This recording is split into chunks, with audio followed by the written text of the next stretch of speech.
Welcome to our channel. నేను మీ master Durga Prasad. ఈ రోజు మనతో పాటు చలసాని శ్రీనివాస్ గారు ఉన్నారు. సార్ నమస్కారం. సార్ నమస్కారం.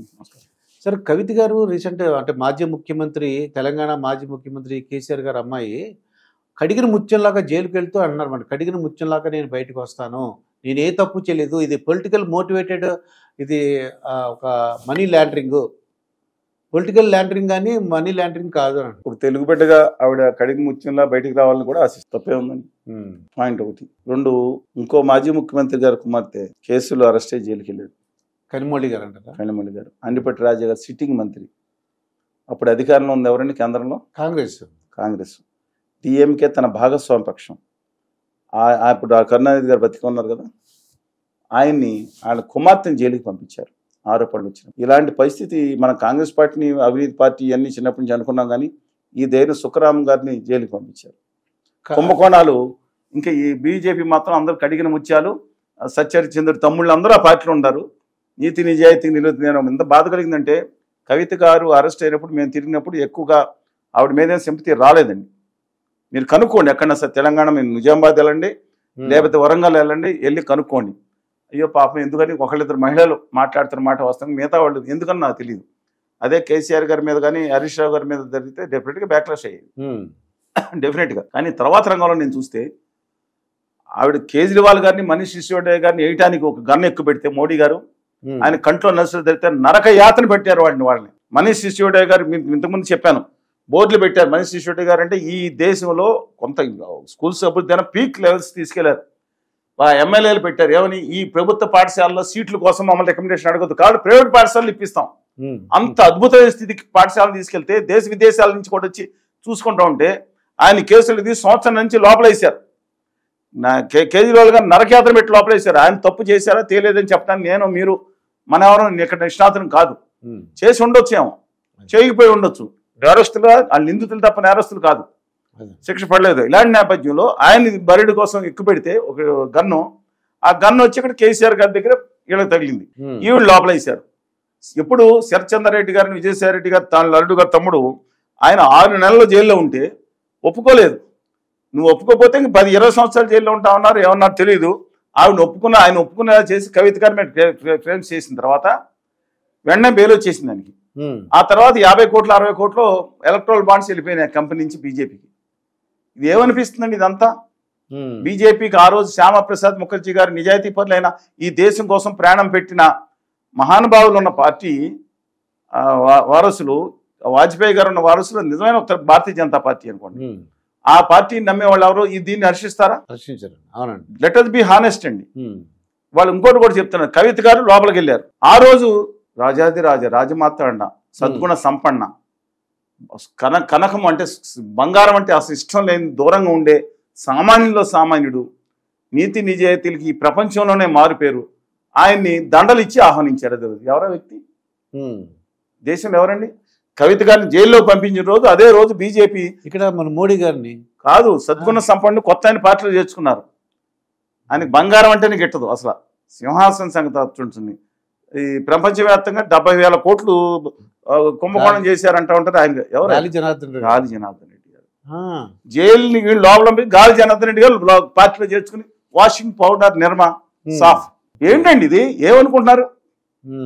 కవిత గారు దుర్మార్గాలను మనందరం బ్రాండ్ చేయాలా? తప్పు చేస్తే వేరే, నేను తప్పు చేస్తే దాని కక్ష సాధింపు నిర్ణయాలు తీసుకుంటున్నారంటున్నాను. ఇది ఉత్తర భారతీయ జనతా పార్టీ వాళ్ళు చేసేది, గుమా వ్యాపారులు చేసేది కక్ష సాధింపు చర్యలు.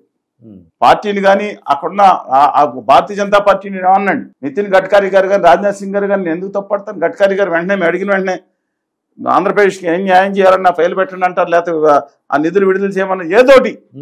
I respect dum allot. ఇవాళ 5 వ్యాపారులు ఆంధ్రప్రదేశ్లో, మధుసూదనరావు గారిని, గంది మల్లికార్జునరావు గారి పవర్ పార్ట్స్ని, నవగా విశ్వేశ్వరరావు గారిని, డివిఎస్ రాజు గారిని, గంగవరం పోర్ట్ని, జీవి కృష్ణారెడ్డి గారిని కసకస వేసేస్తే నా తెలుగు బిడ్డలనే వేసిన ఆదాని గారికి వీళ్ళ కంపెనీకి నేను వాళ్ళు సత్యహరిచంద్రులు, కవిత గారు దుర్మార్గాలు, లేకపోతే చంద్రబాబు నాయుడు గారిని 53 రోజులు జైల్లో పంపిస్తే అది వీళ్ళ కేంద్రంలో నేతల హస్తం లేకుండా జరిగిందా? లేకపోతే ఆయన దుర్మార్గం చెప్పాలి? ఈవెన్ జగన్మోహన్ రెడ్డి గారు కాంగ్రెస్ ఇంతకుముందు వేస్తే ఆయన దుర్మార్గం అంటే తెలుగు జాతిలో ఉండాలని దుర్మార్గులు, గుజరాతీలు కడిని ముత్యాలా? గుజరాతీ వ్యాపారులందరూ కడిని ముత్యాలు, తెలుగు వాళ్ళందరూ దుర్మార్గం మనం తిట్టుకుని వీళ్ళు దొంగలు అని తిట్టుకుని ఆఖరికి ఏమీ లేదు, మీరే రండి, మీ గుజరాతీని మనం పంపించండి. మీరు ఏది మన ఉత్తరప్రదేశ్లో చక్రం తిప్పేది మోడీ గారు, అమిత్ షా గారు. ఇక్కడ మన దగ్గర కూడా చక్రం తిప్పాలి. ఆల్రెడీ ఒక చక్రం ఇచ్చారు కదా, పరిమళ అత్వానీ గారిని ఎవరిని ఇచ్చారు కదా రాజ్యసభ. ఆంధ్రప్రదేశ్ ప్రజల రక్తం స్వాదంతో వాళ్ళు పన్నులు కడతా ఉంటే, కేంద్రానికి వెళ్తా ఉంటే అక్కడి నుంచి నిధులు తీసుకో, అక్కడ సత్కారాలు పొందుతా మా రాజ్యసభ ఎంపీ ఆంధ్రప్రదేశ్లో ప్రజలు చనిపోతున్న కౌలు రైతులు ఇబ్బంది అయినా, ప్రత్యేక విభజన హామీల కన్నా విశాఖపట్నం ఒక్క మాట మాట్లాడేది గుజరాతీ వ్యాపారుల గురించి మాట్లాడతాడు. బీయింగ్ గుజరాతీ వ్యాపారి అయినా నా రాష్ట్ర పరిస్థితి ఏం చెప్పను. తెలంగాణలో కనీసం పెట్టులు ఉన్నారు, ఇక్కడ పోరాడే పెట్టులో రేవంత్ రెడ్డి గారు ఉన్నారు, బట్టి విక్రమార్కర్ ఉన్నారు, ఆర్ఎస్ ప్రవీణ్ కుమార్ గారు ఉన్నారు, వీరభద్రం గారు ఉన్నారు, చాడ వెంకటరెడ్డి గారు ఉన్నారు. ఊరు వాడ ఏకమై పోరాడే తత్వం ఉంది ఇక్కడ. ఉత్తర భారతీయ జనతా పార్టీ మతంతోనూ కులంతో రెచ్చగొడతాను చూస్తుంటే రెచ్చిపోట ఒక వాదంతో ఆలోచించే పోరాడే తత్వం ఉంది ఇక్కడ. అయితే ఆంధ్రప్రదేశ్లో ఏమైంది, వీళ్ళు అంచేశారు ఈ మూడు కలిసి. కవిత గారి విషయంలో కానీ, వాళ్ళ విశాఖపట్నం స్టీల్ ప్లాంట్ కానీ, ఇక్కడ సింగరేణి గనులు వీళ్ళు అయ్యే జాగీర్లా వ్యాపారులు దిగుతున్నారు ఒక్కొక్కళ్ళు. ఆల్రెడీ 2 పేరు తెలంగాణ భూగర్భంలో ఎంత బొగ్గు బావిలో ఎలాంటి ఇబ్బందులు ఉన్నాయో, ఓపెన్ కాస్ట్ మైనింగ్ లో ఈ తెలంగాణ ప్రాంతం ఎంత ఇబ్బంది పడిందో కూడా. అలాంటిది ఇవాళ తీసుకొచ్చి నీ గుమా వ్యాపారి, కనీసం సింగరేణి కాలేజ్ అయితే ఈ ప్రాంత అభివృద్ధి కోసం, అలాగే ఆ కార్మికుల శాలరీస్ కూడా పెరిగినాయండి. కొంతమంది సీనియర్స్ చెప్తున్నాను, వాళ్ళకు వస్తే బిడ్డలు ఎంతమంది పైకి వచ్చారు. అక్కడ తెలంగాణలో బొగ్గు గనిలో కార్మికులు లక్షల మంది, వాళ్ళ పిల్లలు వాళ్ళ తల్లిదండ్రులు పడిన స్వాదం రక్తం వాళ్ళకు పెట్టిన దానిలో పైకి వస్తే ఇవాళ దాని గురించి చర్చ జరగట్లేదా? ఏం చేస్తానండి వీళ్ళు? కృష్ణా జలాల గురించి చర్చ జరగట్లేదు. తెలంగాణకి నమ్మక ద్రోహం చేసిన ఉత్తర భారతీయ జనతా పార్టీ అడ్డంగా చేసిందండి పై రాష్ట్రాలు మిగులు జలాలు పంచడంలో. దాని గురించి చర్చ జరగట్లేదా? ఇవాళ ఐటీఐఆర్ పెట్టాలంటే వాళ్ళ పిల్లకాయలందరూ వాళ్ళ ఇంకొక స్టేజ్, వాళ్ళకి 10,000 20,000 వస్తే 40,000-50,000 ఉద్యోగం వచ్చే అవకాశం ఉంటే, ఐటీఆర్ ఉంటే దాని మీద ₹1 పెట్టకపోతే ఈ పిల్లకాయలందరూ ఇవాళ రేవంత్ రెడ్డి గారిని, లేకపోతే కవిత గారిని, లేకపోతే వీరభద్ర గారిని తిట్టుకుని మోదీ గారు జిందాబాద్ అనాలా?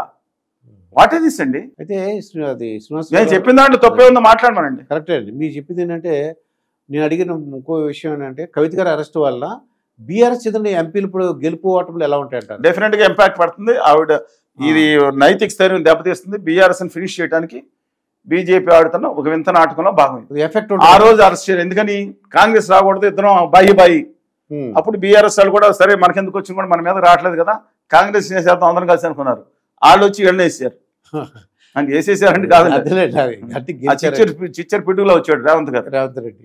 అవును, మీరు అసలు ఆ ఇంటర్వ్యూలకి ఎలక్షన్ ముందే చెప్పారు కాదు, అది రేవంత్ రెడ్డి గారి ష్రూడ్ పర్సనాలిటీ చాలా గట్టిగా వస్తాడు. ముఖ్యమంత్రి అయితే ఆయన అవుతాడు అన్న సరే పక్కన పెట్టండి. వాడు మాత్రం చెప్తున్నాం ఎఫెక్ట్ ఉంటుంది. తెలుగు వాళ్ళ కక్షాదింపుతో చేశారు, మామూలు దానికి కాదు. వ్యాపం కుంభకోణంలో 100 మంది చనిపోతే 100 మంది చనిపోయారంట. అందులో చర్యలు లేవు. అంటే గుజరాత్ లో ఉన్న రూపానీ గారు, ఆనందీబెన్ పటేల్ గారు, ఇప్పుడు భూపేష్ పటేల్ గారు, వీళ్ళందరూ సత్యేంద్ర తమ్ముళ్ళు. ₹1 అవినీతి లేకుండా వాళ్ళు చేస్తున్నారా? ఇప్పుడు మొత్తం బీఆర్ఎస్ డెఫినెట్ గా ఈ కుటుంబ పార్టీగా మారిన ప్రాంతీయ పార్టీలు తప్పే, దాన్ని సవరించుకోవాల్సిన అవసరం ఉంది. నేను నాట్ సపోర్టింగ్ దట్, బట్ ఈ ప్రాంతీయ పార్టీలు డెఫినెట్ గా అవసరం అండి. బీఆర్ఎస్ టీఆర్ఎస్ గా కూడా మార్చాల్సిన అవసరం ఉంది. తెలుగు జాతికి వాళ్ళ డెఫినెట్ గా ప్రాంతీయ పార్టీల ఆవశ్యకతను పంపిస్తున్నాం. ఆ పార్టీని మద్దతు కాదు, ఇంకోటి ఏదన్నా సరే. ఇదే అస్తిత్వం లేకపోతే నా జాతి అస్తిత్వం గురించి ఎవరు ప్రశ్నిస్తారు ఢిల్లీలో? వాళ్ళు ఆంధ్రప్రదేశ్కి తెలంగాణకి టిక్కెట్లు ఇష్యూ చేశారండి. ఇదిగోండి దీంట్లో మీరు చెప్పండి, దీంట్లో ఏముందో? టిక్కెట్లు ఇష్యూ చేస్తే ఇదిగోండి ఒక్క అక్షరం ఒక్క ఆంధ్రప్రదేశ్ తెలంగాణకి టిక్కెట్లు ఇష్యూ చేశారు వీళ్ళు. దీంట్లో ఒక్క అక్షరం ఒక్కడ తెలుగు ఉందండి, హిందీ ఇంగ్లీష్ ఉన్నట్టుందండి. పైన హిందీ ఇంగ్లీషు ఆపేసి ఏంటిది? ఢిల్లీయా హిందీ పార్టీయా ఉత్తర భారతీయ జనతా పార్టీ? ఇది పగడీలు. అలాగే మా సంస్కృతి ఏంది? పగడీలు వాళ్ళ ఆ ఎంపీలు అందరూ ఎమ్మెల్యేలు అందరూ అసెంబ్లీ రాస్తే ఉత్తర భారతీయ తరహాలో రావాలా? రూలా? వేషం అది? నా తెలుగు పెట్టి కూడా నిన్ను కాపీ కొట్టాలా?